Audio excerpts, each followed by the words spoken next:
விவரங்கள் இருக்கு சார். இங்க இருக்கிற உமன்ஸ் கமிஷன் வந்து லோக்கல் போலீஸ் ஸ்டேஷன்ல கடந்த 20 வருஷத்துல எத்தன பேர்ப்பா காணாம போயிருக்காங்க.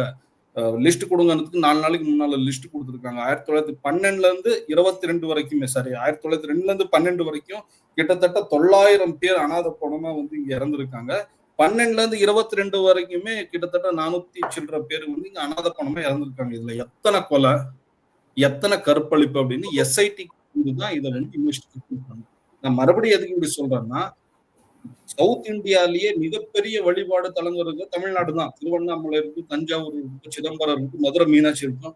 இங்க எல்லாம் வந்து யாரும் மோட்சம் அடையாதவர்கள். இங்க வந்து இந்த மாரி ஆயிரக்கணக்கான பேர்கள் வந்து மோட்சம் அடைவாங்களா? Sir fresh case. 5 மாசத்துக்கு முன்னால இருக்கிற ஒரு கேஸ் சொல்றேன் பாருங்க.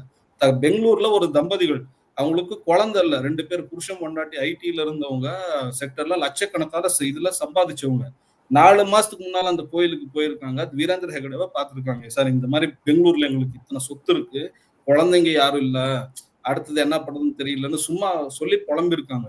நாளே நாள்ல அவங்கள கூப்பிட்டு வேற டாக்குமெண்ட் ரெடி பண்ணி அவங்க கோயில் பேர்ல எழுத வச்சுக்கிட்டாங்க. அந்த தம்பதி. அவங்களுக்கும் தெரியாம ரெஜிஸ்ட்ரேஷன் பண்ணி குடுத்துருக்காங்க. அதுக்கப்புறம் தான் அவங்களுக்கு தெரிய வந்து, இங்க எங்களுக்கு தெரிஞ்ச லாயருக்கு ஒருத்தர் இவங்க போய் அவங்ககிட்ட சொல்லி லாயர் நோட்டீஸ் அனுப்புன வாட்டி அந்த ரெஜிஸ்ட்ரேஷன கேன்சல் பண்ணி சொத்த வாபஸ் குடுத்துருக்காங்க. இந்த மாரி இவங்க அடிச்சு புடுங்குன சொத்து, ஏமாத்தி திருடுன சொத்து லட்ச கோடி கணக்குல வரும்.